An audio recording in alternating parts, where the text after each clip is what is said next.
Estamos entrando ao vivo no YouTube. Parece que está indo bem. Liga a gravação. E a gravação. Pronto, vocês estão me ouvindo? Tá, acho que está rolando. Vou fechar meu áudio aqui, minha câmera. Beleza, retomou. Eu acho que no YouTube ele tá como contagem regressiva ainda só. Talvez ele entre com algum pequeno delay, né? Tem um delayzinho, mas já tá Tá, rolando. tranquilo. Gente, a gente vai iniciar então, boa noite. Hoje sou eu que estou iniciando os trabalhos, a Flávia está num outro compromisso nessa semana, na semana que vem. Então a gente vai ter hoje uma aula super especial com a Isabel Wissner.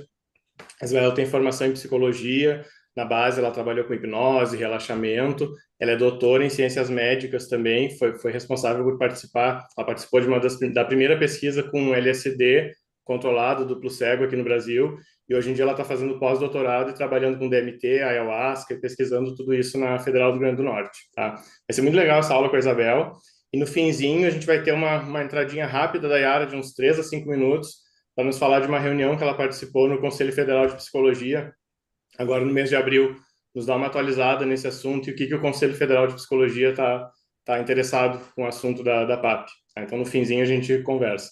Nós vamos ter aquele mesmo sistema dos outros encontros, de uns 30, 40 minutos de apresentação da Isabel. Vocês podem fazer perguntas no Q&A, podem ir falando no chat, eu vou estar acompanhando o chat.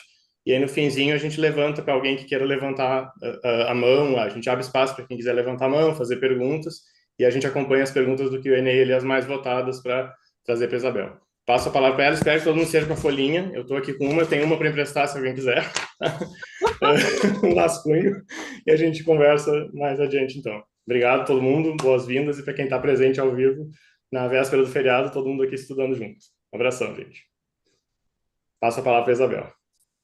Beleza, muito obrigada, Daniel. É um prazer imenso estar aqui.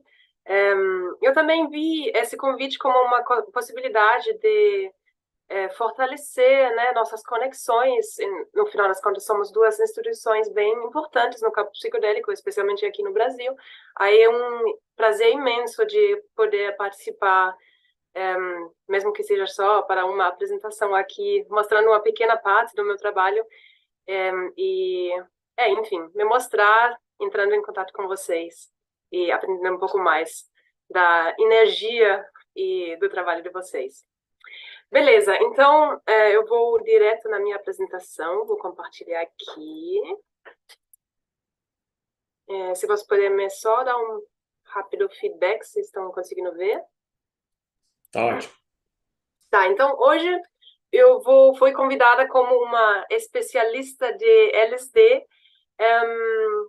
e para falar principalmente do meu doutorado, mas eu resolvi também incluir algumas outras partes que eu achei interessante para dar um panorama mais geral sobre LSD, porque tem muita coisa.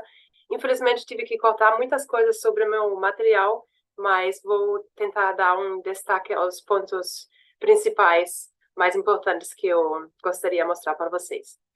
Então, na primeira parte da apresentação, eu queria falar algumas coisas mais gerais, e no final da apresentação, eu vou destacando alguns resultados do meu doutorado e do nosso trabalho com LSD na Unicamp, que foi conduzido durante o meu doutorado. Tá, então, LSD. Muitas vezes, vocês provavelmente já ouviram muitas vezes essa formulação de renascimento psicodélico. Renascimento psicodélico sugerindo que teve algum nascimento anterior e agora, depois de uma pausa, está renascendo. Bom, todo mundo já ouviu provavelmente falar disso, mas o que as pessoas não estão muito cientes é o que significa esse renascimento psicodélico. Quando olhamos, por exemplo, para artigos publicados sobre a psilocibina, a ayahuasca, como nesse caso aqui, a quantidade de artigos publicados em diferentes anos, aqui desde os anos 50, 60, a gente vê que não tem muito como uma primeira onda de pesquisa com psilocibina. Teve alguns estudos aqui nos anos 60 sobre a ayahuasca, menos ainda. Se a gente olhar para uns psicodélicos não clássicos, ketamina, MDMA e ibogaína também, a mesma coisa. Parece ser um fenômeno relativamente moderno, só começando agora, nos últimos anos. Se a gente olhar para a mescalina, DMT, já dá para inferir um pouco como uma primeira onda, mas a mescalina está tendo um tempo difícil aqui nesse renascimento, nessa pesquisa moderna. Mas se a gente olhar agora para as publicações com LSD, podemos ver aí, sim, um bonito primeiro pico aqui, com muitos artigos publicados, aqui em volta de 200, 300 artigos nos anos 60 por ano, e aqui essa segunda onda de pesquisas modernas hoje em dia, seja pesquisas originais, revisões, etc. Então, na verdade, quando a gente fala de renascimento psicodélico, estamos falando principalmente de um renascimento de pesquisa com LSD, porque ela foi a substância mais investigada tanto no século passado quanto nesse século. Então, hoje eu gostaria de dar um panorama mais geral sobre essa pesquisa abundante que foi feita no século passado, principalmente sobre LSD, uma riqueza imensa assim de dados. Comparado com outros psicodélicos, vocês já devem saber, ter ouvido muito sobre isso, então só vou abordar bem geralmente, bem brevemente. A LSD, comparado com outros psicodélicos, tem uma duração relativamente longa, só topado aqui pela mescalina, que tem duração acima de 10 horas, mas a LSD aqui com uma média de 10 horas, uma duração relativamente longa, em contraste a outros psicodélicos como psilocibina, ayahuasca, DMT inalada ou intravenosa, uma duração que se destaca pela sua curta duração, aqui só em torno de minutos. Outra coisa que diferencia a LSD comparado com os outros psicodélicos, tanto dos clássicos quanto dos não clássicos, é a dosagem média que precisa para ter um efeito psicodélico. Aqui, a dose média é na faixa de microgramas, enquanto os outros psicodélicos são ativos na faixa de miligramas. Então, um psicodélico muito, muito, muito mais potente comparado com os outros. Sobre os efeitos gerais da LSD, eles são muito similares a outros psicodélicos, muita coisa que vocês já devem ter ouvido várias vezes. Então, só para dar uma refrescada de memória aqui, bem geral, coisas bem similares que vemos destacadas em muitos psicodélicos também na LSD são alterações na percepção sensorial, principalmente visual, mas também alterações auditivas e de outros sentidos. A gente tem também alterações no pensamento. Depois eu vou destacar uma pesquisa que nós fizemos mais sistemática, analisando os efeitos durante o decorrer do tempo nas mudanças do pensamento. Achamos aí um aumento de significado no pensamento. Também outras pesquisas têm mostrado aumentos de pensamento associativo, percepções, alteração de percepção do tempo, do espaço, mudanças nas emoções mais intensas, tanto positivas quanto negativas, mudanças na percepção do corpo, imagem corporal, mudanças na memória, aqui uma piora na memória de curto prazo, memória episódica, mas, por outro lado, um aumento em memórias autobiográficas. E, por fim, um dos achados mais destacantes, talvez mais interessantes, as experiências místicas. Bom, esses efeitos aqui, principalmente os mais destacantes, mais associados aos psicodélicos, como efeitos visuais, como alterações no significado, na emoção, eles foram investigados também em estudos de neuroimagem, estudos cerebrais. E aí, uma coisa interessante que os pesquisadores e as pesquisadoras fazem é procurar correlações. Então, as pessoas olham como muda a atividade dentro do cérebro sobre LSD, sobre outros psicodélicos, e eles também procuram entender melhor a percepção subjetiva, então aplicam escalas. Por favor, avalie o quanto você teve visões, por exemplo, visões, imaginação de imagens visuais, complexas nesse caso aqui. E aí, a coisa mais interessante que uma neurocientista pode achar é uma correlação. Aí é alegria pura. E eu gostaria de destacar 4 correlações que os grupos acharam. Aqui uma correlação entre a percepção subjetiva de imagens visuais e a ativação numa área no cérebro que se chama o córtex visual primário. Essa é uma área que processa imagens, processa estímulos visuais, e fica bem aqui atrás, na parte posterior do cérebro, que é essa área aqui de rosa, bem aqui atrás. E essa pesquisa achou, então, o maior ativação nessa área aqui, o maior também a percepção subjetiva. Então, parece que essa área tem um papel importante em processar essa intensidade de imagens visuais. Da mesma forma, também foi achada uma correlação positiva aqui na mudança na percepção do significado com o que se chama córtex cingulado posterior. Ele fica bem perto dessa área aqui atrás, da área visual, mas um pouco mais para frente, essa área aqui vermelha. E essa pesquisa também achou uma correlação positiva. Então, maior a ativação nessa área aqui vermelha, maior as pessoas perceberam uma mudança no significado das coisas. Então, um aumento, coisas no redor ou ideias tomar um significado mais especial. Da mesma forma, uma correlação aqui com emocionalidade positiva, então melhor o humor, percebida maior as ativações na amígdala. Provavelmente muitos de vocês ouviram já falar dessa região, essa aqui de verde, que fica um pouco mais bem no meio do cérebro, uma área que processa emoções. E, finalmente, uma correlação muito interessante aqui de egodissolução com a que também no meio, mas do lado de fora do cérebro, maior a ativação nessa área, maior a sensação de egodissolução. Então, em geral, as pesquisas, vocês estão vendo aqui, são pesquisas bem recentes, está avançando muito bem em tentando capturar essa conexão entre percepção subjetiva e processamento cerebral sob os psicodélicos.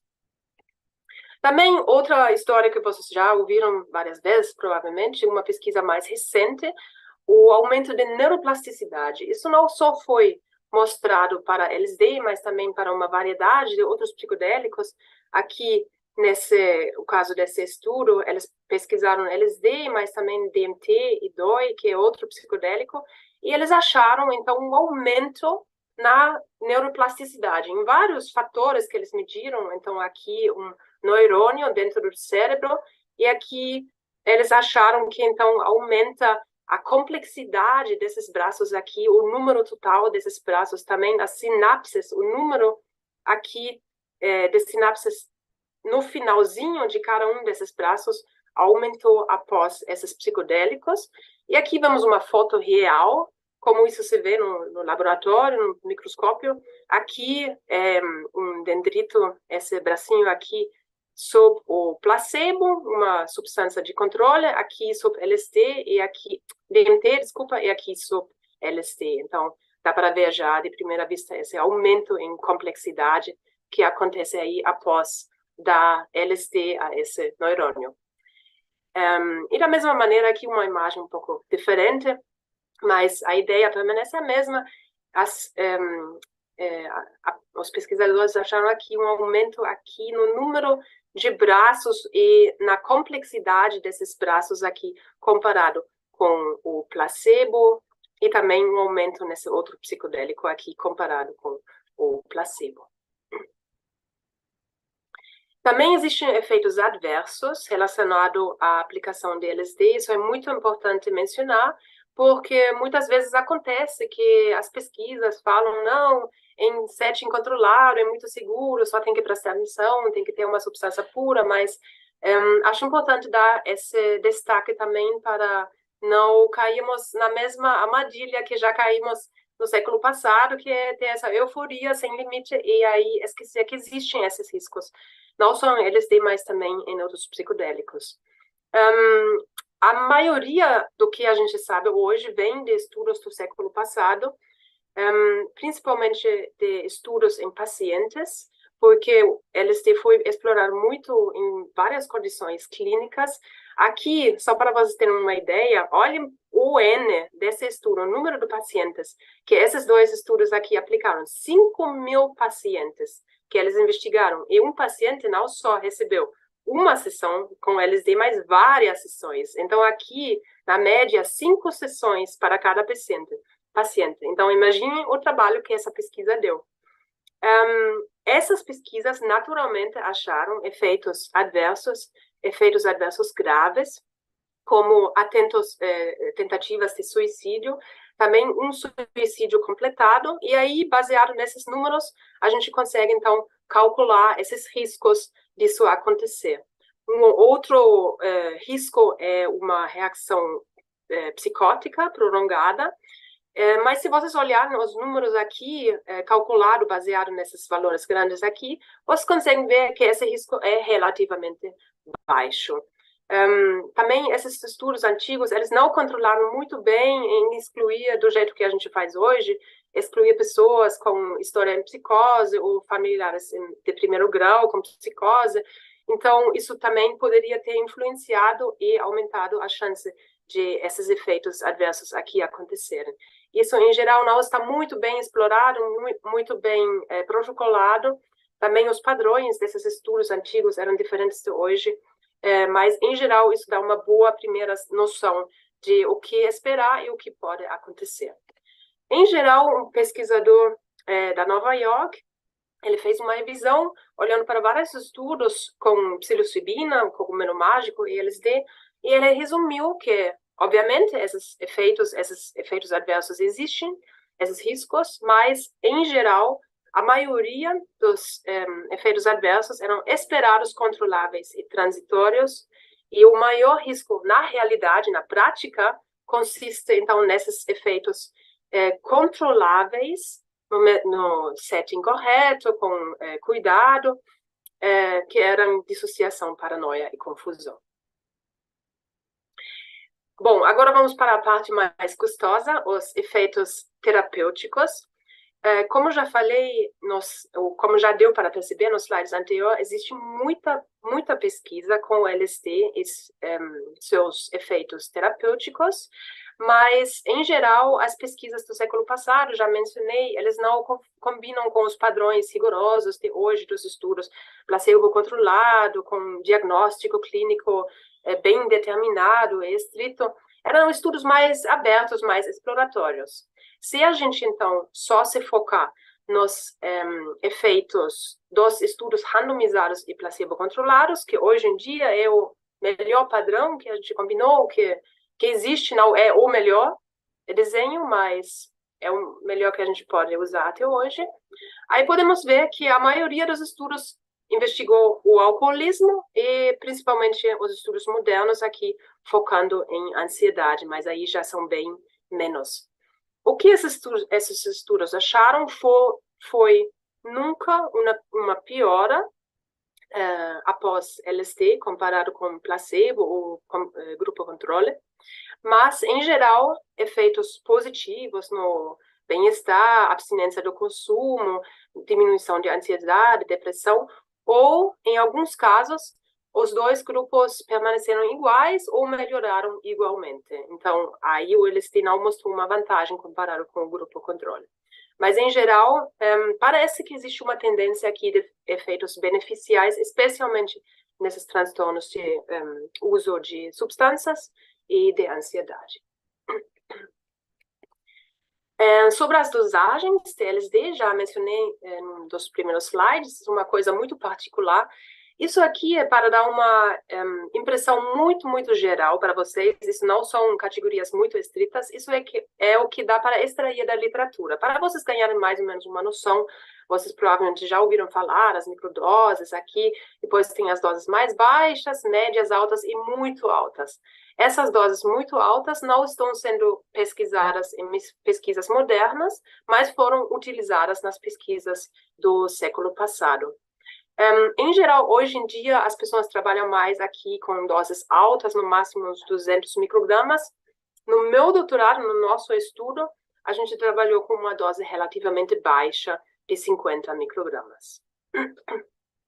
E talvez vocês já ouviram falar também de terapia psicodélica, o que muitas pessoas também não sabem é que terapia psicodélica, na verdade, não é tudo isso aqui. A terapia psicodélica, tradicionalmente, só fala dessas doses aqui mais altas. Enquanto quando as pessoas aplicam uma dose mais baixa, o conceito, a ideia, o contexto dessa terapia é um pouco diferente. Aí as pessoas chamaram, principalmente no século passado, de terapia psicolítica, que foi uma abordagem que foi mais aplicada nas pesquisas europeias, enquanto as pesquisas dos Estados Unidos, da América em geral, Canadá, aplicaram mais essa terapia psicodélica. Qual, então, a diferença entre essas duas abordagens?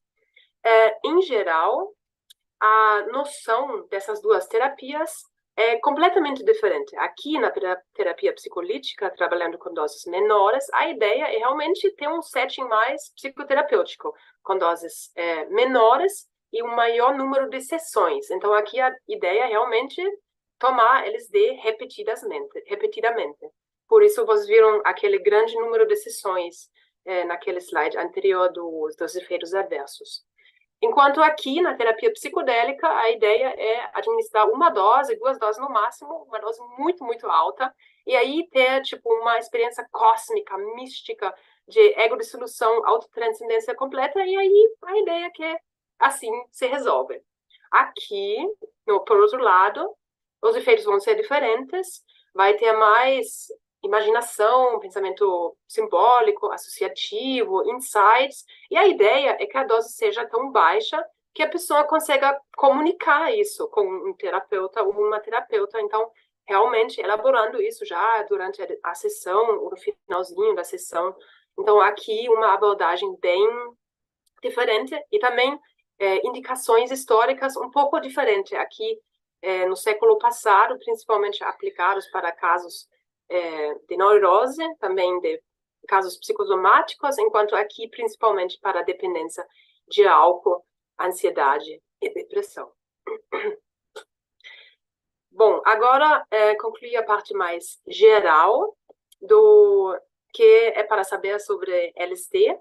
E nessa segunda metade da apresentação, gostaria de entrar um pouco em detalhe sobre meu doutorado. Quem quiser acessar minha tese, está aqui disponível com esse link, ou também quem não conseguir acessar, depois pode me mandar uma mensagem, posso compartilhar com vocês. Essa tese, esse projeto de doutorado foi um projeto gigante, assim. Naquela época, quando a gente começou a estudar LSD, não tinha tanta literatura, não tinha tanta literatura moderna, com esses desenhos mais rigorosos, então, basicamente, ficamos curiosos e falamos, então vamos explorar tudo, vamos explorar criatividade, linguagem, pensamento, cognição, vamos explorar tudo. Eu não tinha muita noção naquela época. Mas, bom, deu certo, virou uma tese bastante extensa, e hoje, para focar, eu gostaria de apresentar 3 partezinhas específicas para vocês. Vou falar do pensamento, efeitos da LSD em pensamento, vou falar um pouco da hipnose e vou falar da criatividade, por último, quando a gente vai fazer a tarefa. Bom, vamos começar então com o pensamento. Se vocês quiserem acessar o artigo, acho que está, inclusive, acessível livremente. Só tentar aqui o link. Caso vocês não consigam acessar, só me mandar uma mensagem, posso compartilhar com vocês. Então, queríamos saber quais os efeitos da LSD em pensamento. Isso, obviamente, existe muita literatura sobre isso, mas, na maioria, muitos relatos anecdóticos, observações mais qualitativas. E aí queríamos fazer uma coisa mais sistemática, mais quanti. Para isso, aplicamos um questionário para as pessoas e perguntando o que as pessoas estavam sentindo e pensando naquele momento da coleta de dados. Fizemos isso aplicando esse questionário várias vezes no decorrer do tempo, uma vez aqui no baseline, antes da administração da substância, e depois 2 horas depois, 4, 6, 8 e 24 horas depois da administração. Isso fizemos tanto sob administração da LSD, quanto sob placebo. Essa linha preta, então, aqui mostra as avaliações desse questionário, as pontuações sob LSD, comparado aqui com o placebo. E o que achamos foi que as pessoas reportaram, principalmente aqui no pico dos efeitos, 2 horas pós-administração, um aumento na descontinuidade da mente, um aumento em sentir-se agitado, agitada, menos pensamento sob controle, menos planejamento, menos pensamento sobre o trabalho e menos pensamento sobre o passado. Então, o que fizemos para tentar juntar, conceptualizar melhor essa variedade de resultados foi, aqui parece que o LSD induz um caos. Mas também achamos outros tipos de efeitos que depois classificamos sob uma faceta que chamamos de significado, que já mencionei anterior, um aumento em significado nos pensamentos, aqui refletido por um aumento em pensamentos profundos e não querendo compartilhar os pensamentos. Isso também no pico, mas também 4 horas pós-administração. E, finalmente, também pensamentos relacionados mais à sensação. Então, pensamentos relacionados a cheiros ou a sons, por exemplo. Então, essas parecem as 3 facetas que caracterizam o pensamento livre sob LSD comparado com placebo, caos, significado e sensação. Sobre LSD e a hipnose, tem uma literatura muito, muito interessante do século passado, principalmente do Stanislav Grof, que escreveu um livro sobre a psicoterapia com LSD. Esses autores e mais alguns, eles fizeram alguns experimentos de combinar a LSD com a hipnose. E eles perceberam que, parece que quando você combina as 2 técnicas, você consegue controlar e guiar melhor a experiência. As pessoas entram mais facilmente, conseguem manejar e guiar melhor a experiência aguda, o pico, e depois tem uma saída um pouco mais suave e leve. Então, queríamos analisar isso também, os resultados de novo aqui do nosso paper publicados. O que a gente queria investigar era a sugestionabilidade. A sugestionabilidade é uma ferramenta crucial na hipnose, quando um terapeuta ou uma terapeuta sugestiona coisas para a pessoa. E fizemos uma tarefa onde sugerimos várias coisas, várias facetas diferentes. Por exemplo, imagina você bebendo um copo de água, sinta a água entrando na sua boca, descendo sua garganta, até o seu estômago. E pedimos para eles imaginarem o mais vívido possível essas sugestões.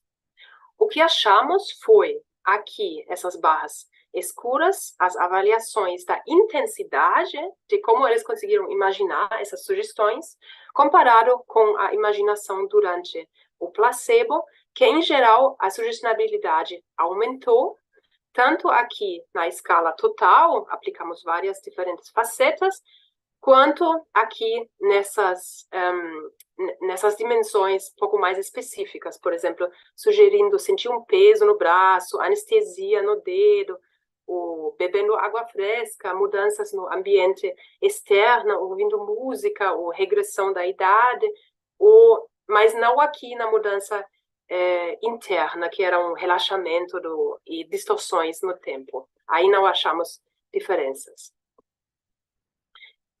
Bom, e agora o tempo está curto, então já vou direto para o último achado que eu queria apresentar para vocês hoje, LSD e criatividade. Acho que essa é, na verdade, a área mais popular que todo mundo já ouviu. LSD, movimento hippie, anos 60, LSD e música psicodélica, LSD e arte psicodélica, como essas produções aqui, bem características. Então, LSD e criatividade parecem muito conectados, baseado nessas falas anecdóticas. Também existe uma variedade de pessoas famosas que reforçaram essa noção aqui, escritores, artistas, mas também músicas, cientistas aqui, e o Steve Jobs, famoso exemplo. O Carey Mullis, por exemplo, ele inventou o método PCR, que hoje em dia todos nós usamos já quando fizemos o teste de Covid. Ele ganhou o prêmio Nobel para essa descoberta, essa invenção dele, e ele falou que provavelmente ele não teria feito essa invenção se ele não tivesse tomado LSD. Então, ele faz essa forte conexão com do potencial da LSD nesse pensamento, nessa produção criativa dele, no trabalho dele.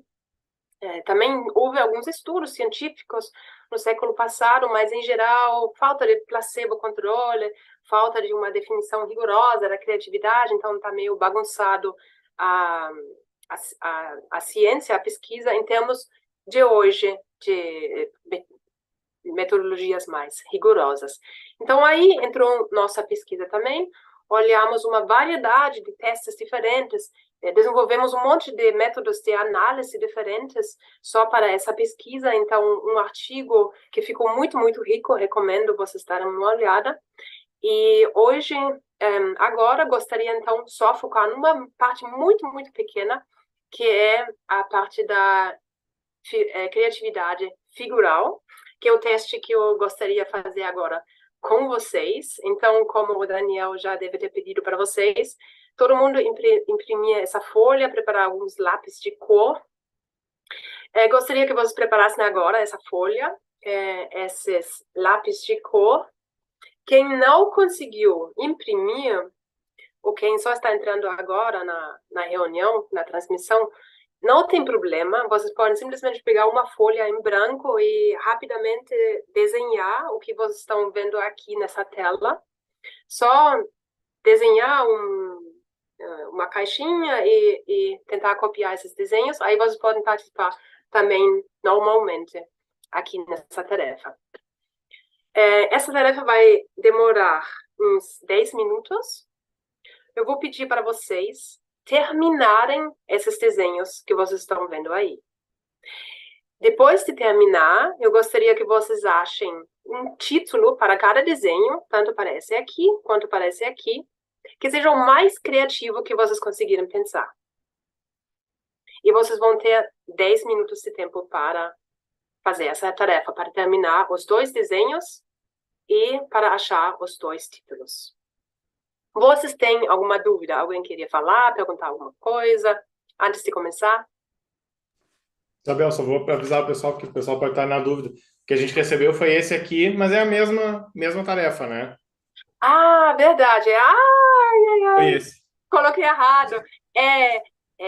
Então, quem quiser copiar esse aí que está na tela, tudo bem. Quem não tiver uma impressão, quem tiver uma impressão com outro desenho, ainda melhor. Tanto faz, não importa. Mais alguma dúvida?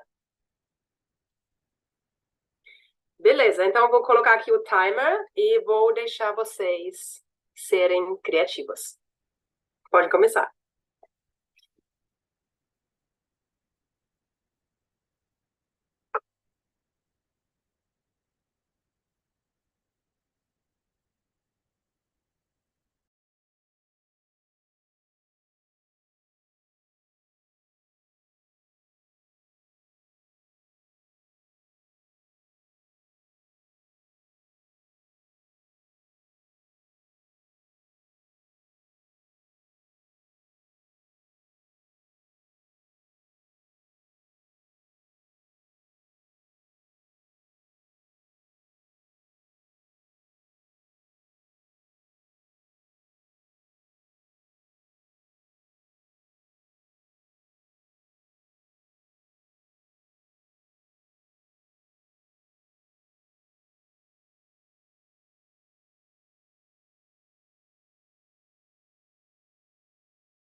Passaram 7 minutos, faltam 3.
Falta 1 minuto, não esqueçam de colocar os títulos para os 2 desenhos.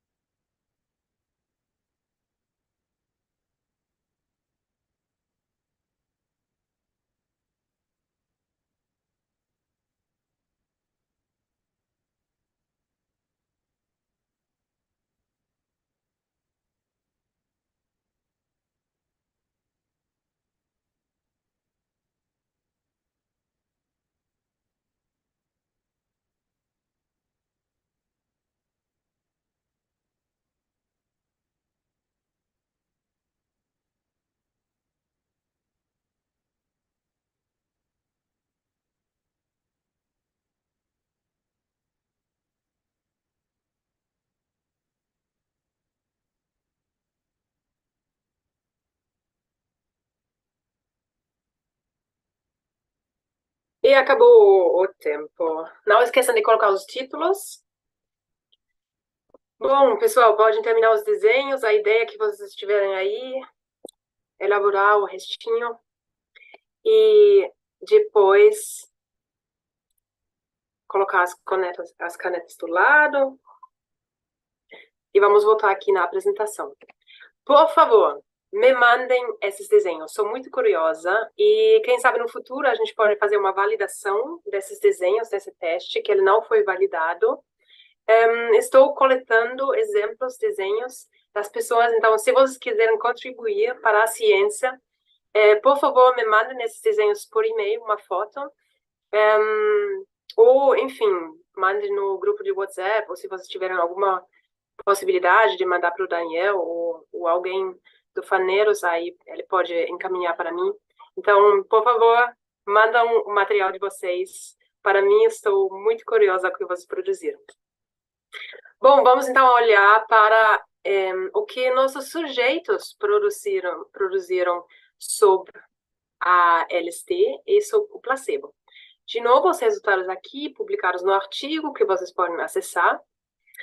Vamos olhar primeiro para os desenhos produzidos sobre o placebo. Aqui vocês conseguem ver 2 desenhos, igual vocês fizeram, 2 desenhos com títulos produzidos por 3 sujeitos diferentes aqui em cada linha. O que dá para perceber à primeira vista é que o uso a escolha do conteúdo da imagem é bem realista, um barco aqui, cachorro aqui, montanhas aqui. Também o uso de cores de uma forma bem realista, objetiva, clara, natural. Então, aqui o céu é azul, as montanhas marrons ou verdes, sangue vermelha. E também o título, de uma maneira muito realista, objetiva, descritiva. Então, por exemplo, aqui o título desse desenho é Paisagem Chinesa com Lago e Campo de Arroz. Agora vamos olhar para os desenhos produzidos desses mesmos sujeitos sob LSD. Aqui dá para perceber à primeira vista que o uso das cores muda. Então, as pessoas não estão usando mais as cores de uma forma realista, do jeito que realmente está. Aqui, o cachorro está com olho vermelho, umas linhas aqui verdes, turquesa, orelhas roxas.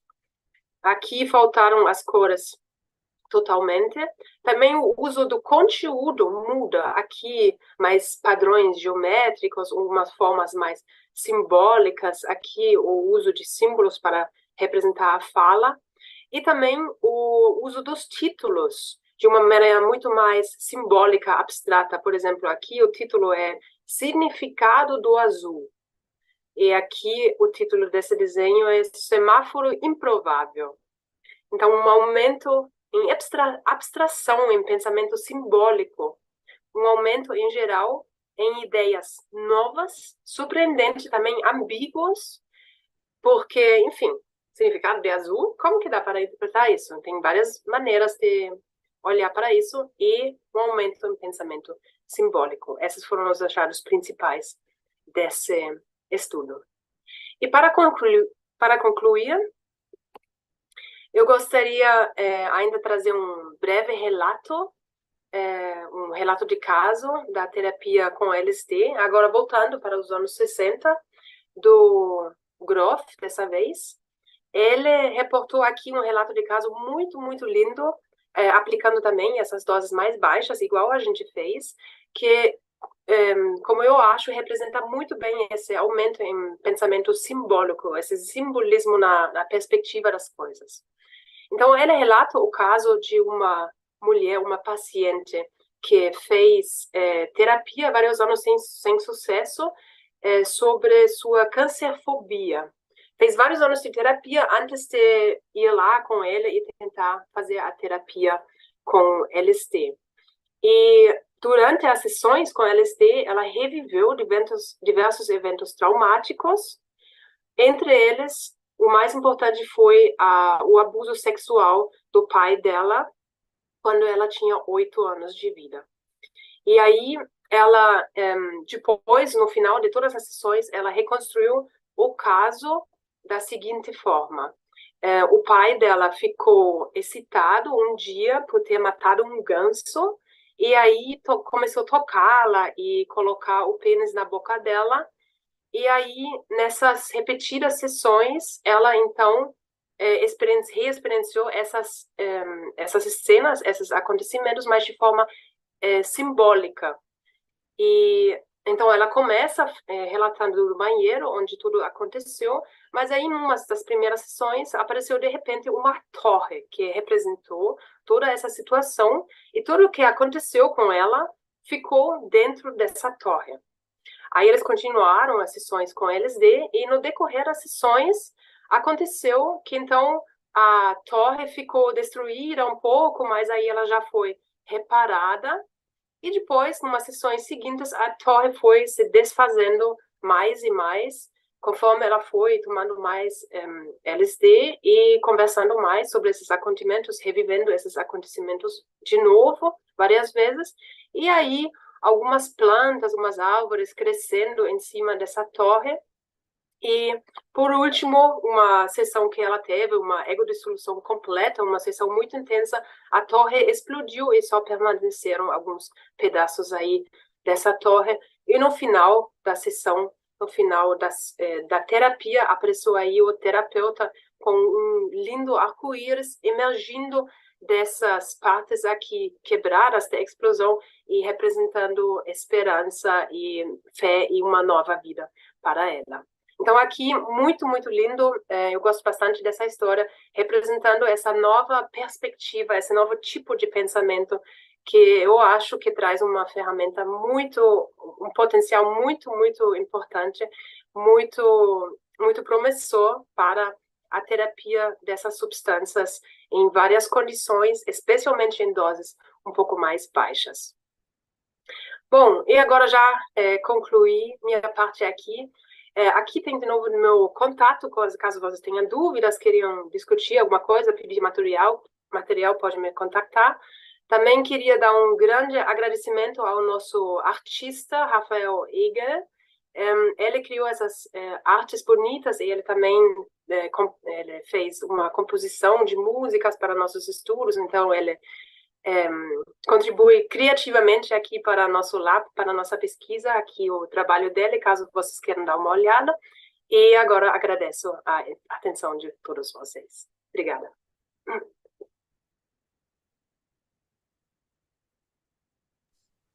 Muito obrigado, Isabel. Eu ia te perguntar quem era o artista, eu tinha visto ele no lado, o nome, eu estava curioso para saber depois, para acompanhar. Sim. Sim. Muito legal.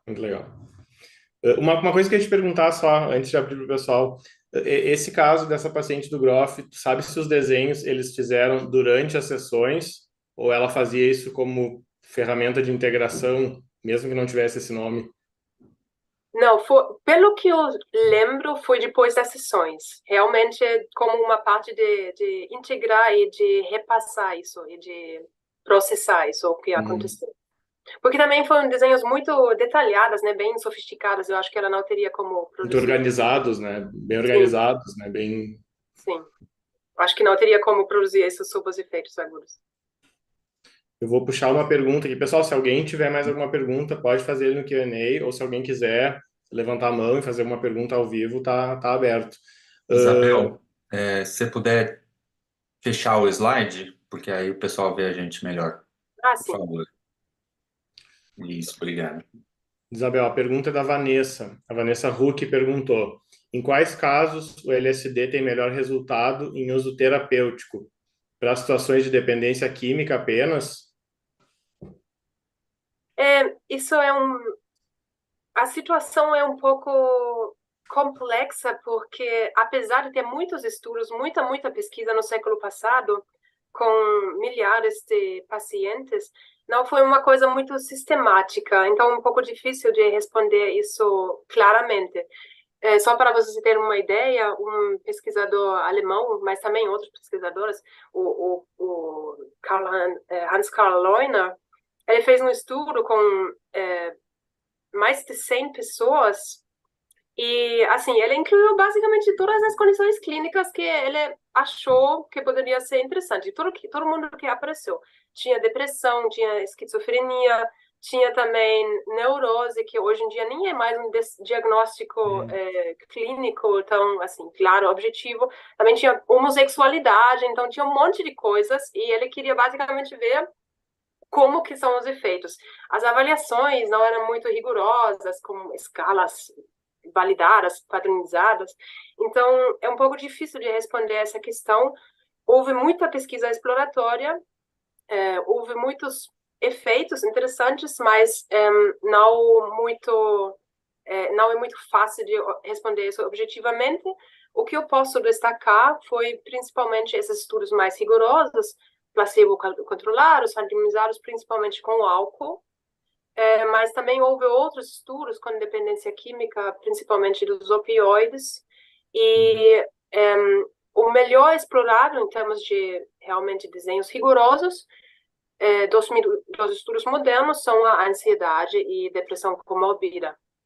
Então, essas parecem ser as condições melhor investigadas, mais promissoras. Mas isso não quer dizer que não possa ter efeito em outras condições. Então, hoje em dia, estão começando nossas pesquisas, uma variedade de condições, borderline, também a esquizofrenia está sendo discutida, então, não acabou ainda a história.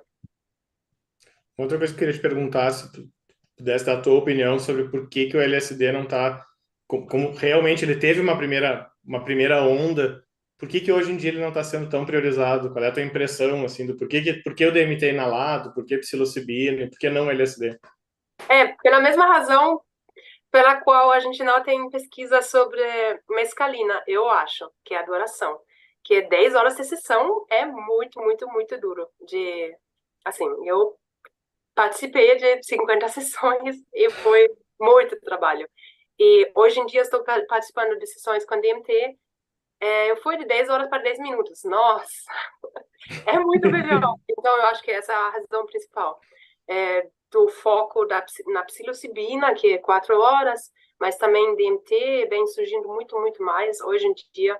Acho que é principalmente isso. Eu não vejo muito outra razão em termos de diferença de efeitos, percepções, etc.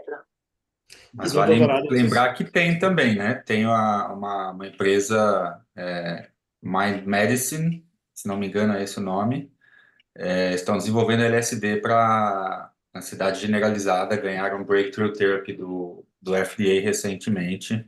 Ah, não sabia. Nossa, legal. Sim, sim, sim. Eu acho que esse é o principal fator, né? Tem essas pesquisas, né?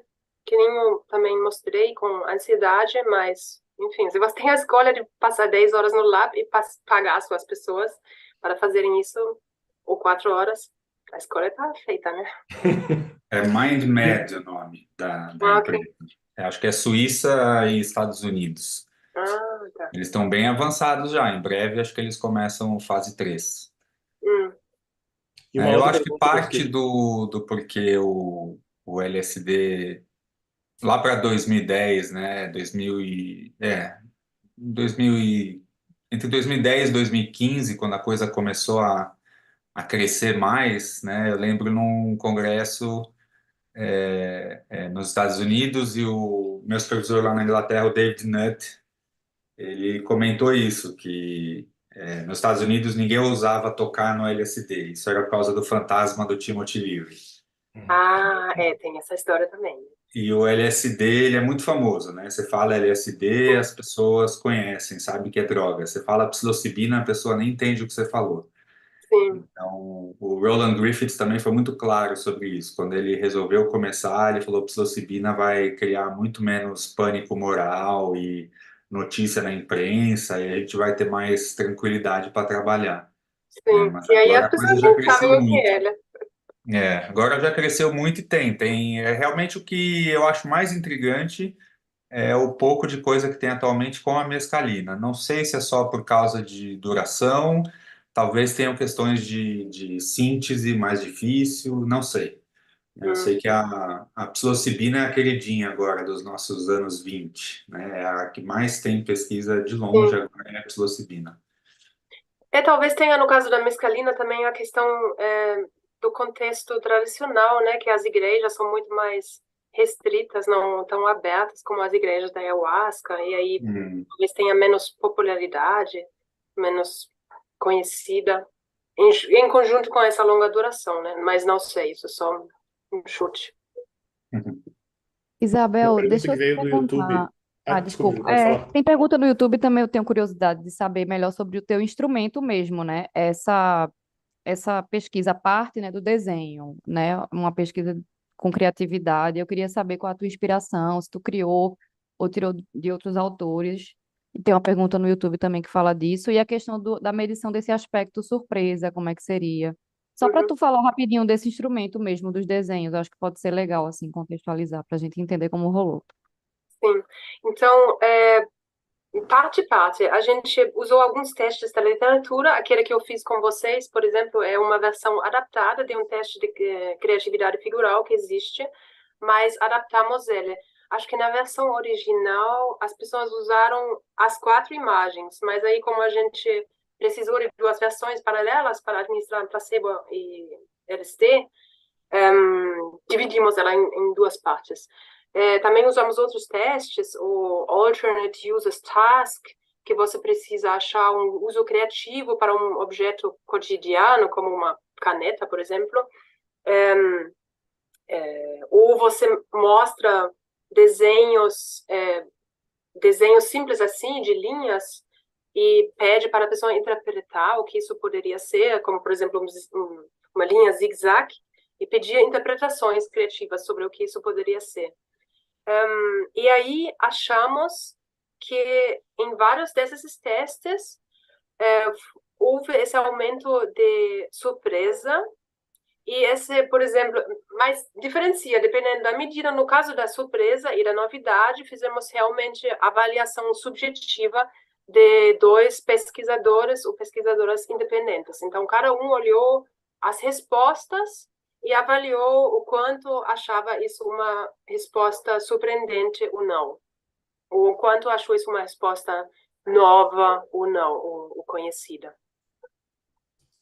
E no caso, por exemplo, do pensamento simbólico, foi a mesma coisa. A gente avaliou, por exemplo, mostramos uma linha zigue-zague para a pessoa e pedimos para interpretar o que isso poderia ser, e depois avaliamos se isso era uma resposta simbólica ou abstrata. Então, uma resposta não simbólica ia ser a interpretação dessa linha são montanhas, ou árvores, ou telhados de casas.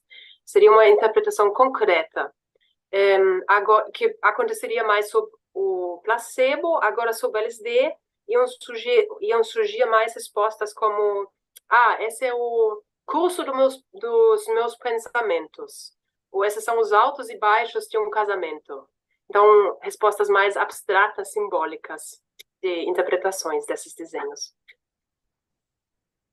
Isabel, uma última pergunta que veio lá do YouTube, porque a gente está chegando no horário. Como é que tu vê esse movimento de querer diminuir o suporte psicológico na terapia psicodélica, de considerar só fármaco e não pensar tanto no suporte? Como é que é a tua visão?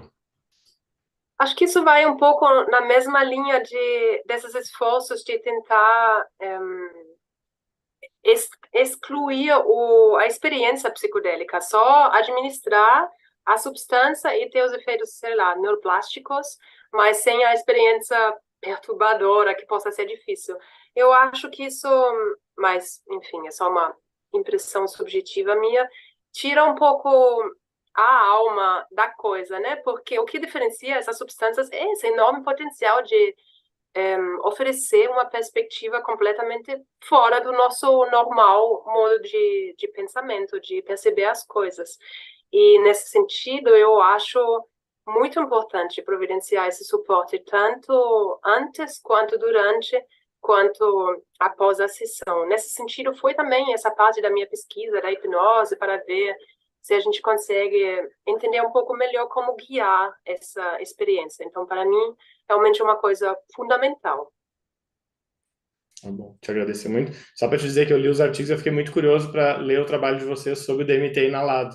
E eu já fiquei pensando assim, a diferença de fazer a pesquisa e aplicar todos os instrumentos durante aquelas horas todas de LSD, mas também de ter que correr muito para aplicar aquilo naqueles minutos do DMT. Fiquei super curioso. Quem sabe a gente bola um papo um dia sobre o DMT, porque eu fiquei bem curioso. Essa é a grande vantagem, né, da LSD, essa duração muito, muito longa, você consegue colocar um monte de coisa, DMT Dá para ter muita ideia para colocar trabalho no doutorado, né? Imaginei. Gabriel, quero te agradecer muito, tá, pela tua participação, agradecer muito pela aula, por ter preparado os slides para a gente. Pessoal, lembre de mandar por e-mail os desenhos depois de vocês para a Isabel. Eu vou colocar no grupo lá depois do e-mail da Isabel de novo. Quem estiver assistindo a aula gravada depois também, quiser fazer o desenho, vai ter todo o instrumento lá no nosso grupo do WhatsApp.